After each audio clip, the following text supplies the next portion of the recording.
I think these climate psychologists are actually stuck in the past because there's a new psychology problem in town called pandemic psychology. The problem of people's anxiety about the pandemic and when the restrictions would lift. And it seems this International Panel on Climate Change report is really desperately screaming for headlines because it can't get oxygen amid the pandemic. We got something coming up from Lord called Solar Power, and I thought that was probably good timing to bring Rikki Lambert into our Flow Morning studio and ask about climate change. A headline from The Rural that says, "The importance of acknowledging climate distress." And I'm wondering whether or not people are starting to overthink this whole climate change thing and that they're worrying just too much about it, Rikki. Yeah, it is concerning that we now have people experiencing climate distress or climate anxiety, according to the psychologists and psychiatrists. They're claiming this is a real thing. And it just does concern me that across other elements of the media, there's all this fanning of this anxiety into flame by saying, well, the planet's going to going to burn to a crisp. It is, and there's a department now, the research of climate psychology.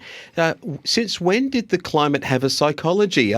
This is all new, and this is one of the Fairfax publications. It's an opinion piece. It's actually printed this, and that they're saying our feelings show us how much we care about our world, our communities, our lives, and our loved ones. Acknowledging the myriad of feelings of distress we have in response to climate breakdown is crucial for sustained action in response.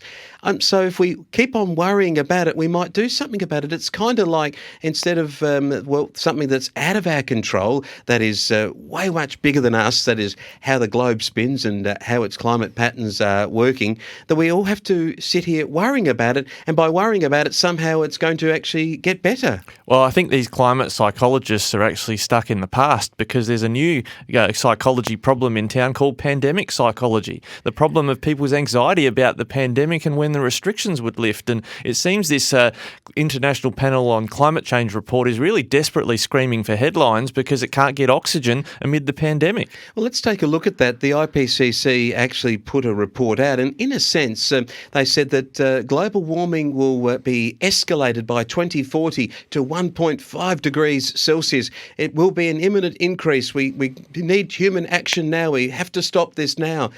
Yet we would look around the world and go that everything that we've been doing, the actions that have been taken, are simply pieces of paper, really, and the transfer of those papers between countries.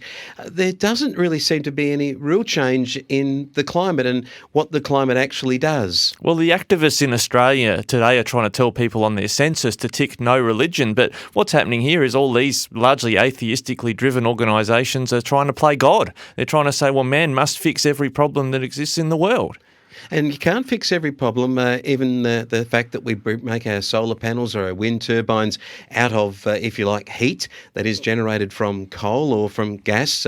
In China particularly, where most of these things are made, the costs of making, say, a wind turbine and the coal used in it is greater than the turbine's actual life, if you like, of how much power that turbine in its life will actually save. The actual coal being burnt, the carbon cost is actually not offset at all by the wind turbine. So you start to wonder whether or not it's more religiously based rather than scientifically based. Well, speaking of religion, it reminds me of something that occurred outside Mass 100 years ago. This is a poem from Australian poet John O'Brien. I thought if people are feeling anxious about whatever, here's some poetry, I think, to finish us off that will soothe people's minds. The poem said, Hanrahan. "We'll all be ruined," said Hanrahan, in accents most forlorn, outside the church ere Mass began one frosty Sunday morn. The congregation stood about, coat collars to their ears, and talked of stock and crops and drought, as it had done for years. "It's looking crook," said Daniel Croak, "but Dad, it's crook, me lad, for never since the banks went broke have seasons been so bad." "It's dry all right," said young O'Neill, with which astute remark he squatted down upon his heel and chewed a piece of bark. And so around the chorus ran, "It's keeping dry, no doubt. We'll all be ruined," said Hanrahan, "before the year is out." I think there might be a message in that 100 years later.